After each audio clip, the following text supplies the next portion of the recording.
All right, well, welcome everybody to our Department of Radiology Grand Rounds and our Diversity, Equity, and Inclusion speaker, Michele Johnson, who's an outstanding interventional neuroradiologist, neuroradiologist from Yale, where she's a professor of radiology, biomedical imaging, neurosurgery, and surgery. She's been a real pioneer in neurointervention, really one of the first generation of people in this relatively young field, I guess we can say, although we're not quite so relatively young anymore. But the field is young, and you were really at the very beginning of it, and also a pioneer as a woman in a very male-dominated field. And we're really excited that you've spent all the time you have with us this yesterday and today, and all the time you spent with our residents, and really excited and learning more from you tonight. So thank you, Michele, for coming here. Thank you very much, Colin. It's really a pleasure to be here with everyone. So I'm going to talk about excellence, respect, and responsibility in radiology. And I call that challenging barriers and opening doors. And I really have to thank a number of people for this talk. Give me a second till I remember how to get. I got it. Okay. So I have no disclosures. I really have to thank Mary Mahoney and the Andrea Falkes and the RSNA staff from RSNA 2021 when they asked me to talk about creating an equitable workplace. And these individuals are people who loaned me cases, because even though this seems like it's not a radiology talk, there are x-rays in it, angios specifically. I have to talk about, thank Iris Gibbs and John Burmeister, who was my Fighting Blue Hens University of Delaware mentor and my radiation oncology colleague, and the ACR and the peer program, which you'll hear about a little bit more. And I would like to acknowledge contributions to my presentation, my career, my fund of knowledge from my teachers, colleagues, friends, mentors, mentees, family, and of course, my patients. So today's mission, a few simple statements upon which most of us can agree. We're going to talk about my career path, which influences my perspective on radiology practice. We're going to talk about important figures, mentors, friends, family, and difficult people. They're pretty important. Illustrate challenges, opportunities, disappointments, and failures. Then we're going to finally talk about how do excellence, respect, and responsibility reduce barriers in radiology, and how do we improve health and wellness by opening doors. So, a few simple statements upon which most of us can agree. Most of us strive for excellence. A successful and satisfying career in radiology is a journey full of challenges, opportunities, disappointments, and failures. Striving for excellence, respect for others, and responsibility to care for patients and move our specialty forward are guideposts to help us along the way.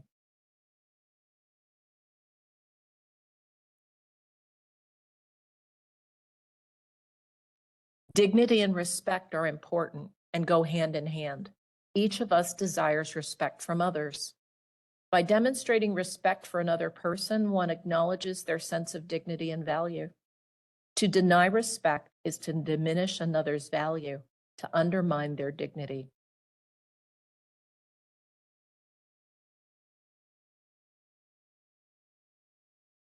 This is Katie Lozano at her teleradiology station at home, where she has a really fancy mouse and a really ergonomic workstation.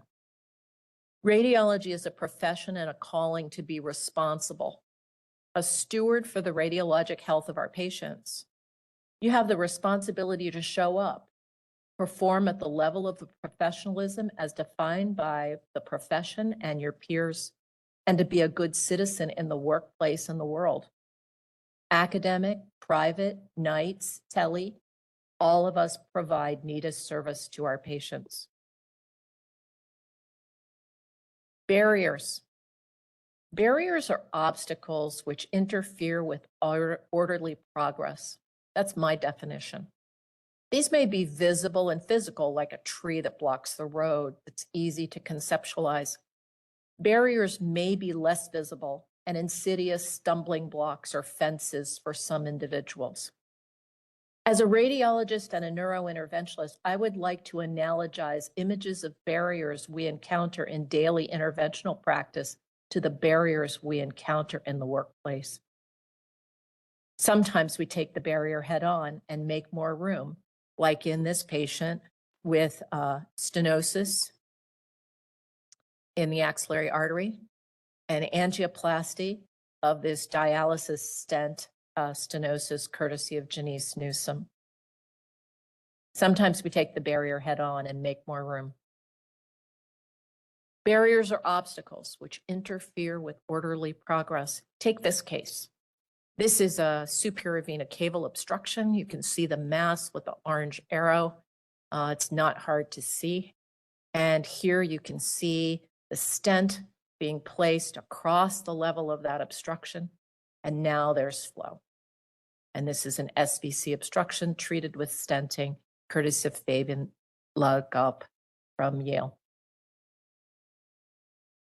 So my career path, which influences my perspective on radiology practice.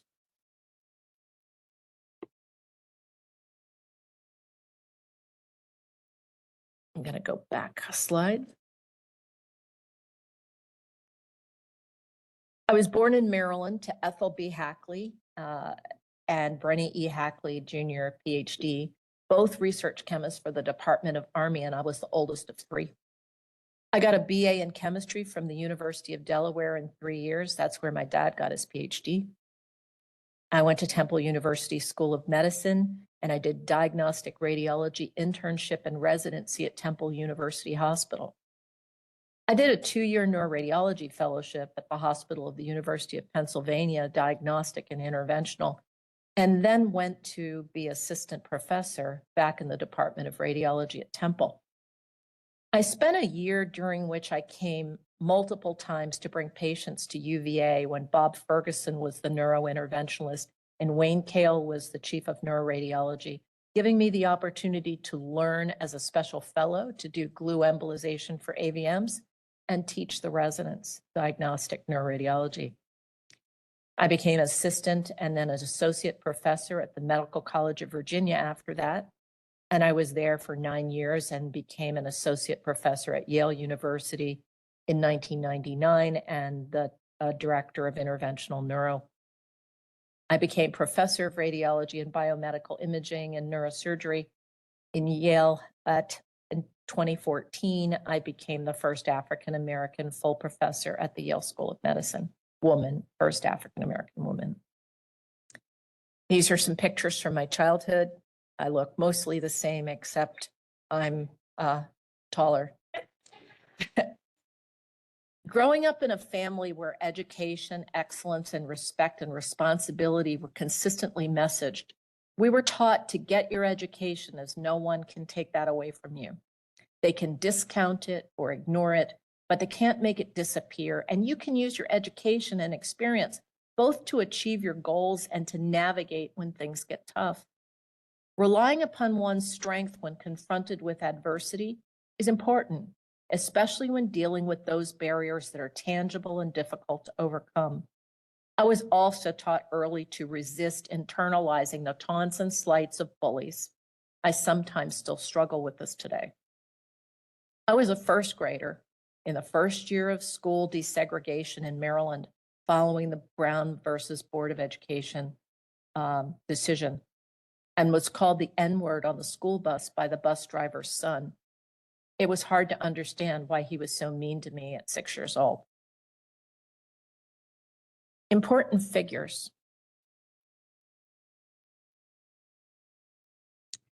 I was extremely lucky to have amazing female as well as African-American role models in radiology during medical school residency and fellowship. Trailblazers like Renata Solon, MD, fellow in the SIR, Mary Stuart Fisher, Larissa Bilanuk, Elizabeth Patterson, who's an ACR gold medalist in 2024, and Beverly Coleman, FACR, the first woman African-American president of ACR, each excelled in teaching and academics and were successful in raising families. Esmond Mapp and Lionel Young demonstrated excellence and achievement in their distinguished careers. A successful academic career seemed achievable for someone like me because they each came before and set an example for how it could be done. I successfully completed my radiology residency in 1983 in a class of 5, 3 women and 2 men, with 1 African-American of each gender. This was uncommon in 1983, as many radiology departments had no women and no underrepresented in medicine.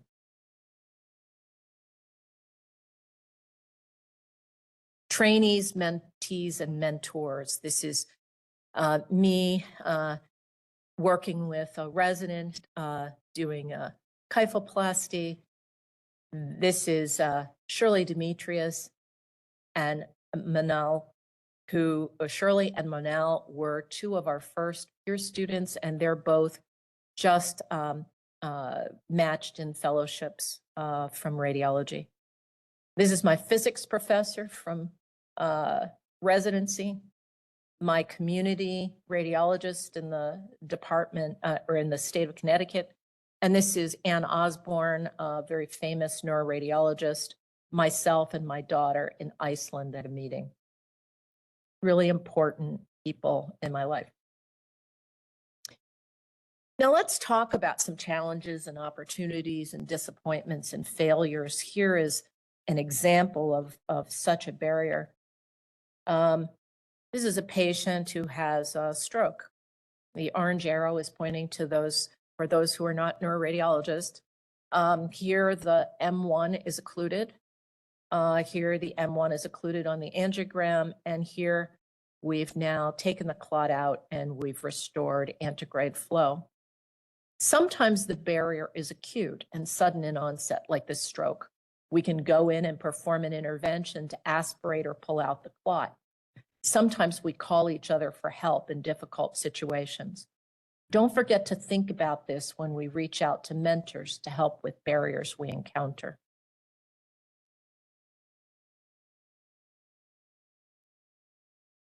So my career, I'm doing diagnostic and interventional neuroradiology. In 1983, there were very few opportunities for women to go into private practice. The private groups were mostly male, mostly white, and their concerns about women practice partners included pregnancy, maternity leave, and childcare. Fears that women would go part-time or even quit to raise families, creating scheduling nightmares for the practice, limited employment opportunities. Academic practices were more flexible. I love teaching and patients and the interdisciplinary collaboration, which has become my passions in my career.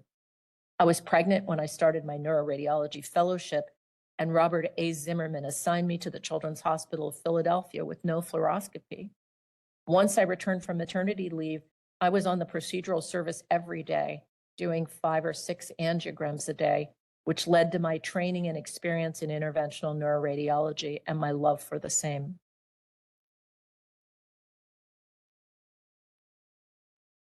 So I became an attending at last. I got, a little article in Lifelines, one of the Yale magazines, and in Yale Medicine. And this is clot coming out from a stroke. And this is the 1996 Olympics, and my youngest son, Miles, who was feeling pretty happy.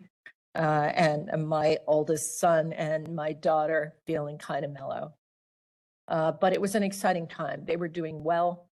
I returned to Temple for my first attending job, and within 6 months, I was doing most of the neurointerventional procedures and needle localization for mammography. I felt comfortable with my radiology family in Philadelphia and felt well accepted. I was always taught to strive for excellence, and excellence leads to respect and acceptance, or at least it should. I was subsequently recruited to the Medical College of Virginia, as I mentioned, to do both diagnostic and interventional neuroradiology, and where the first year I got to work with Lee Jensen, which is one of the highlights of that year. And we have the enduring friendship to remember that. I remained there for 9 years before I recruited to Yale. But with all of that, this is not a rose garden story. There have been some very clear-cut barriers, if not outwardly spoken, that affected women radiologists in particular. ORs with doctors and nurses' locker rooms, for example, or radiology departments without ladies' rooms long before gender-neutral facilities. Women wore scrub dresses and not scrub suits. The racial issues were much more subtle and sometimes deeply personal, particularly around treatment of minority patients. As women and minorities have become a little more outspoken, more vocal, some of those overt barriers have disappeared, leaving the more subtle and insidious barriers yet to be conquered. Now these are referred to as microaggressions. Yes, there have been experiences of being the only woman and the only minority in the room, particularly as a neurointerventional radiologist. Yet, among this innovative group of multidisciplinary experts in meetings and in conferences, I was considered one of the boys, part of the landscape. Bathroom lines were shorter. Here in this image, creation of a percutaneous dialysis fistula is a recent interventional technological innovation for which we should be proud. Sometimes the barrier is overcome through innovative and creative thinking. And this is courtesy of Juan Carlos Lozada Perez. And you can see they've defined where the entry site and the venous sheath entry site. And this is a diagram of a percutaneous dialysis graft creation, no longer requiring you to go to the operating room with a vascular surgeon. But in the real world, the day-to-day, beyond the conferences and the cutting-edge science and innovation, there are more subtle barriers. For example, you are the only woman, substitute or add minority, in a group, and the patient family assumption is that your taller majority male medical student is the attending. Or the patient who persistently called me Mrs. Johnson, in spite of the fact that I was his treating physician for his venolymphatic malformation. Or the hostile family member who told me don't F up as I walked to the angio suite to treat his mother with a thrombectomy for her acute stroke syndrome. I wanted to show, as an example, this TIPS case, flow diversion, make another plan, find another way and innovate. So here's a 50-year-old patient with alcoholic cirrhosis with recurrent episodes of upper GI bleeding, refractory to medical management and banding. The patient underwent transjugular intrahepatic portosystemic shunt creation, decreasing the portosystemic pressure gradient and decreasing the risk for further bleeding episodes. And so here you can see the ascites and the shrunken liver. You can see as they're placing the catheter across and the stent across and the alteration of flow, diversion of flow. Remember, make another plan, find another way. These are just pictures of how that finally turned out, that TIPS for that patient.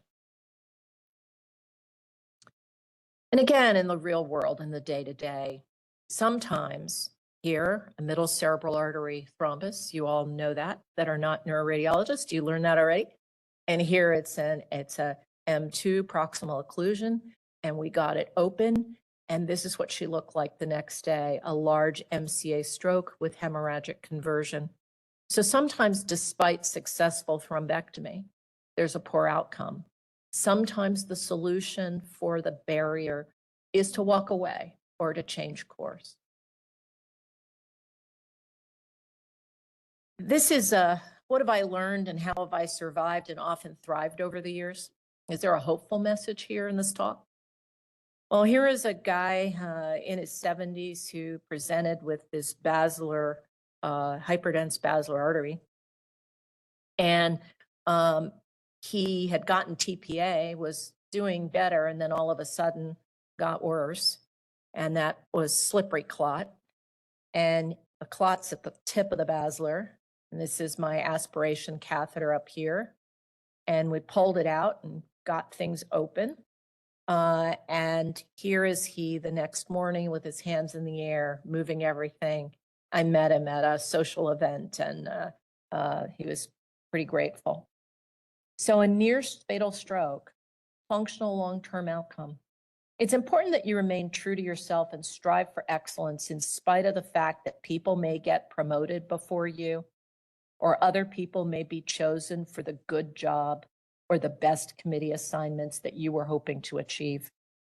Sometimes disappointments lead to pivots in your career path, a change in trajectory that can lead you to your work passions.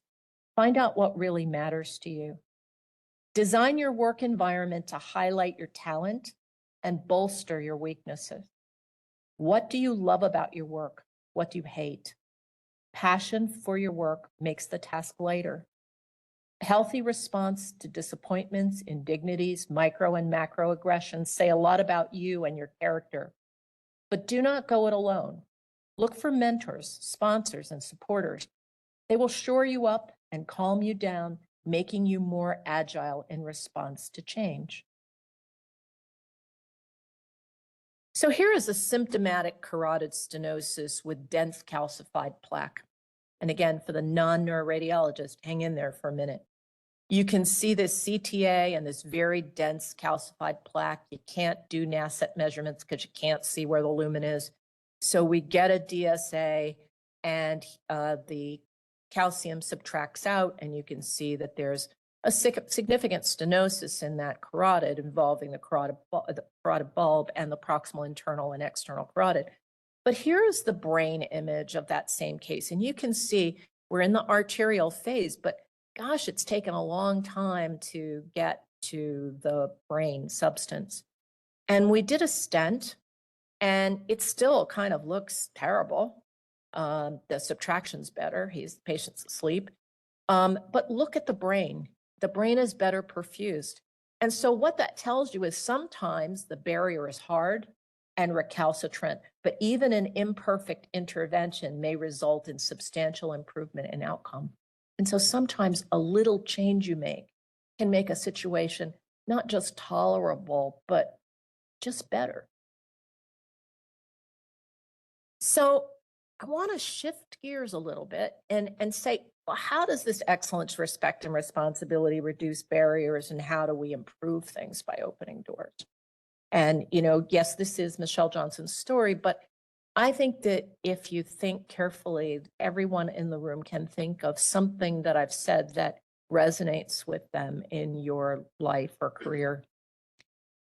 So one barrier, the medical specialties of diagnostic and interventional radiology and radiation oncology are among the least diverse of the 20 major medical specialties. Pipeline programs are designed to introduce students to a medical specialty early in their careers, provide opportunities to learn from practitioners in the field, and stimulate interest. What is mentorship, sponsorship? Why should we participate? Consider how we all may benefit from outreach, pipeline, pathway, and mentoring programs to diversify our workforce. So if we look, what is a mentor? It's an experienced and trusted advisor. It's someone who seeks to help individuals optimize their training or professional experience and navigate the culture of the profession. A mentor serves to play or strives to play a broader and more long-term role in the success and advancement of individual careers. This is Dr. Patterson with 2 Pierce students back in 2017. This is me and a buddy when we were in high school. What's a sponsor? Well, a sponsor is a person who vouches for or promotes another person. Often the sponsor offers the individual as a substitute for themselves and places their reputation on the line. The experience that we develop as radiologists from training to practice is one of the profession's greatest assets. Mentoring others can be an effective and rewarding way to ensure continuity of work-life experience and maintain personal connections while assisting others in their career development. The benefits are not unidirectional, as the mentor shares knowledge, receives feedback, and gains a sense of personal satisfaction from a successful mentoring relationship. It can be really, really good, and it can be, particularly for senior faculty, give them an opportunity to give back and share knowledge. What's a coach? So a coach is someone who's a content expert who can teach or help to advance a particular skill or skill set. This is my colleague, Sam Pabiash, and I go to him when I need to learn how to do something technical that I don't know how to do that doesn't have anything to do with catheter. So responsibilities come with these titles of mentor, mentee, sponsor. The mentor needs to be accessible, place the mentee's goals and aspirations at the forefront, be respectful of time, honor your commitments, and exhibit professional and ethical behavior. The mentee needs to come prepared to discuss ideas and questions clearly. Know what you want from the mentor, be respectful of time, honor your commitments, and exhibit professional and ethical behavior. I've kind of said this is why mentoring is important. I want to go forward and to talk about a couple of references. This one from Peter Abraham and a number of people who talked about ways to improve diversity in radiology from the JACR. And here, this article, this recent article about pathways, not pipeline, the idea that a pipeline, you go in a pipe and you go in one direction and there's one way to achieve what you need to achieve. But a pathway is kind of, it's like your GPS. There's a place that you're trying to get to. And so it may undulate a little bit, but you can get where you want to go. I'll let you read and make that distinction for yourself. So I want to give you a case study and to talk about the peer program. And this is the medical, we've talked about the medical specialties. And so I'm going to skip that slide and go on to talk about this pipeline initiative for the enrichment of radiology of the peer program. And this is just a picture. It was a mentoring program designed to attract and inspire women and underrepresented minorities to enter the radiologic professions. This is the group along with Kasia Makura, who wrote the innovation grant for the ACR. The first 3 years was a partnership with Nth Dimensions, which is an organization that Bonnie Mason Simpson put together to help to get more women and minorities into orthopedic residencies. This is our first class back in 2017. I was just a preceptor for a student. And we'll come back to these numbers, but in 2017, there were 14 applicants and we had 5 spaces. This past year, we took 40 candidates and we had 91 applicants. So 2017 and 2019 were on site. It was 8 weeks. There was a single preceptor and a single student at each site. Sometimes there was a mentoring team, and we usually, if you were a diagnostic radiologist, you try to rotate them through interventional and radiation oncology. The students made a research poster, which you saw in that picture, and the daily on-site rotations were supplemented by regular check-in calls with the Nth Dimensions faculty and staff. Housing was arranged by them. But then COVID came. ACR was going to go it alone, and we had accepted 10 students, and we were going to have to cancel. And I made a pitch to turn it into a virtual program for 6 weeks. And we did day-long seminars. We did one-on-one virtual mentoring, and we used the case in point format for the students to do a scientific project. And then they presented their material in front of their peers and then also at the section of radiology and radiation oncology of the National Medical Association. We added in 2021 Thursday evenings because there was more programming we wanted to use, not only scientific stuff, but non-interpretive skills, the appropriateness criteria, and we continued to adjust the program. And we were looking to extend the mentoring beyond the summer and trying to recruit preceptors from other institutions and from ACR chapters. There were some limitations, or there are some limitations. The virtual environment is challenging to simulate the at reading station learning experience. We do a lot of case-based challenges, asking the students questions and responses. We have a lot of breadth of content in the material.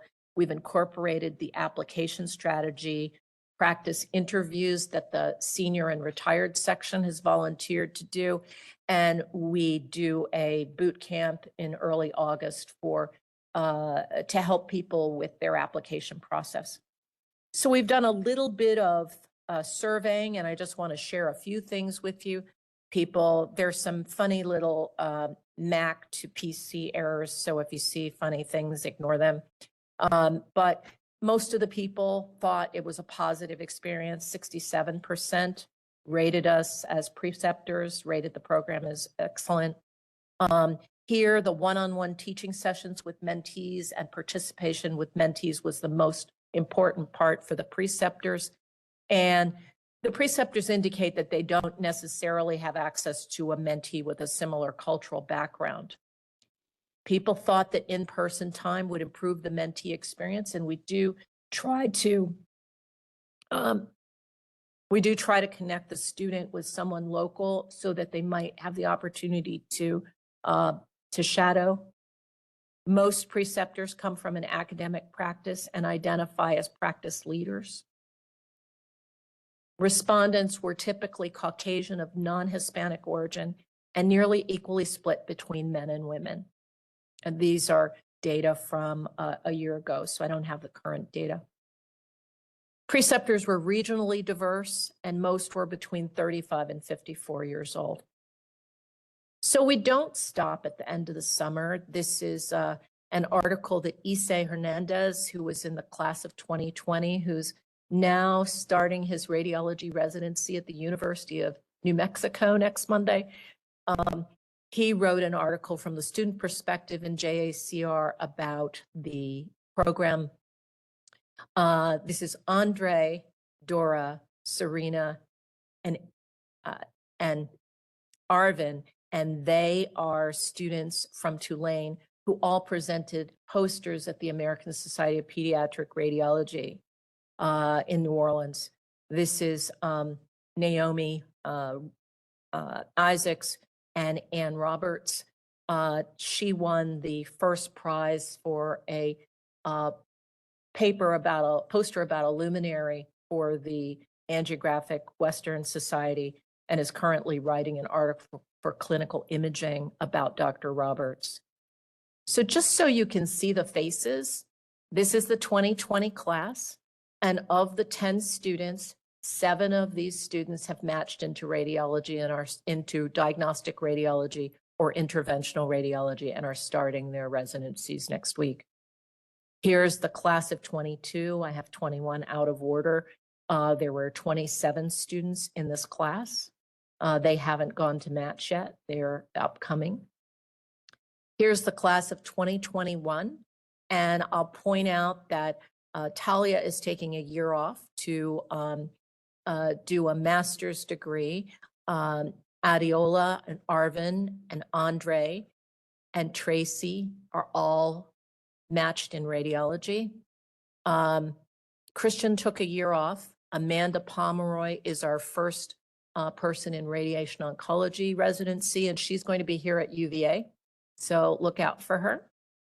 Laura Minton is also in a radiology program, and she's the individual that I mentioned with the Wired program, so I'll connect you with that. Annalise Silva is the president of the American Medical Student Association this year and is taking a year off, and then will be applying for radiology. Mackenzie Kuchenbacher now is an MD, and she's doing her internship year, and she just gave a talk with Reed Omari from Vanderbilt about sustainability in radiology.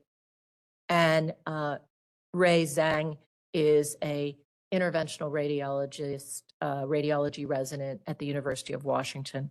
And these are the schools that they came from to give you an idea. You can see the variety of faces. This is the 2023 class. I apologize for not taking that out of the middle of their picture. I think I have another picture of them. A mistake I didn't catch. And this to introduce our 2024 class. There are 40 of them. They're about as diverse as they come from all different places. To give you an idea, I did put this information. There are 28 women, 11 male, 1 prefer not to answer, 17 Asians, 11 Black or African American, and 12 white students. And from a variety of schools, the City University of New York, Touro College of Osteopathic Medicine, University of Texas at Houston, and Tulane and Brown have all sent multiple students to the program. And this is the picture of the 23 class that I kind of covered up. But you can see we've already now impacted 149 students since 2017. I think that we've opened some doors. We've made some connections for them, not only with ourselves and organized radiology, the ACR and the RSNA. They go to the meetings. You go to a meeting and you run into a student who only has met you on Zoom. So this was our mission, and I hope I achieved it. I wanted to leave you with what I think are themes and thought from my career. Who you are is not about how much call you take, or how many cases you read, or how many sacrifices you make, or how many times you were late for your kid's game. It's about who you are as a person and where you choose to give back, to honor those who came before you, to treasure those who come behind and who treasure you. It will give you strength to persevere. Always try to make a difference. And then when those barriers and challenges come your way, you have strength to persevere and find your way under it, over it, through it, just like a catheter intervention. Thank you so much for your time and attention. This is my family. You can have a family and do this. You can have a family and be an interventionalist. My mom and dad who got me this far, and my kids who sustain me. And with that, I have to show this picture from 1995 of me with the wax figure of Röntgen at the 100th anniversary of Röntgen. And thank you so much for your attention.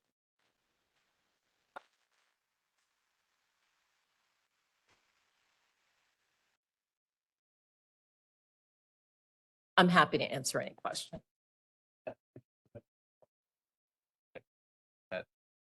Oh, Sure. okay. Find it. Yeah, is that, okay. Well, that was really inspiring and very, okay, and very special. So, oh, somebody lowered their hand. The peer program, how, remind me again how you get in that, how those folks, are they self-identified or do they? So it's on the ACR website. We send letters out to the dean of students of all the medical schools, to the diversity deans, and to the Student National Medical Association and Latin Student Medical Association. I didn't put in the slide, but I got a slide late today from Angelica from the ACR that many of these students, I think the majority of students in this class that the 40 students in this year's class, 29 of them got information about the program from somebody who was a peer alum. And so I think that the students are best ambassadors. We do an open house in the fall after applications are open, and we interview all of the students to try to pick students that are interested and will be vocal and will add something to the class. And it's an amazing group. There's somebody who was an ultrasound tech for a while. There was a guy who was a radiology tech in the military. Like, you know, there are people who have some medical experience, there are people who have none, and they're just exploring whether radiology is an opportunity. So it's just really been rewarding. It's also really good for junior faculty to be preceptors. So I try to choose people, or ask people who volunteer. We accept volunteers for preceptors, but I try to get junior faculty who are getting maybe their first experience mentoring a student. And so it's there's sort of multi-generational mentoring going on that's been really rewarding for me. Wonderful. And great to see the ACR supporting this and nice for Alan and his leadership position. And I think it's great for him to see this. And I bet he's already seen it. So I'm really glad for all that. Any questions?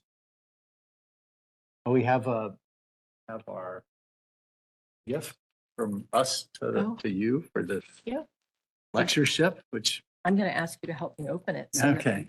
we can all see. Should we open it now or should we keep it this way before it for travels? Well, you're going by train. I'm going by train. We'll it's a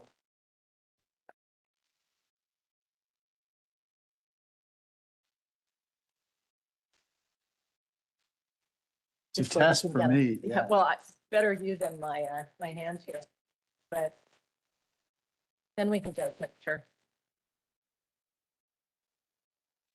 Thanks, everybody, for staying late at the end of the day.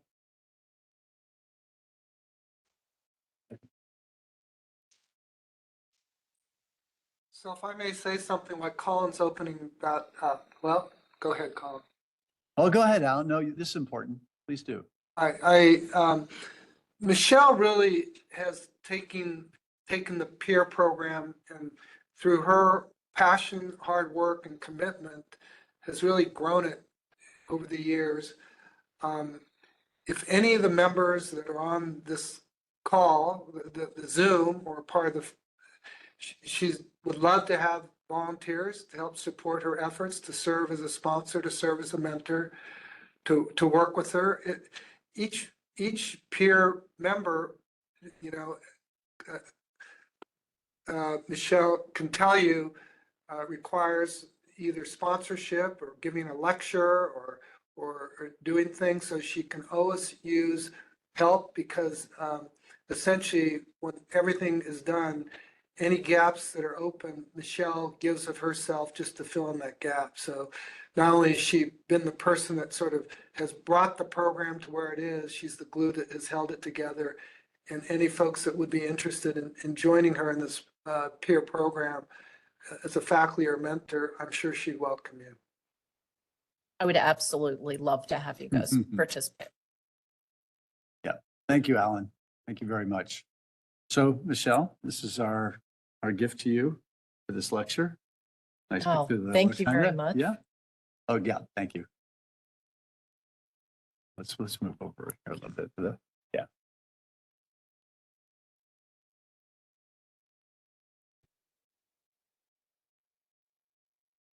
All right. I will repackage that. Well, thank you all for your attendance. Appreciate your support for the department and turning out to learn from Michele all day today and tonight. So thanks to those online as well, and have a pleasant evening. Take care. Thank you for allowing me to come.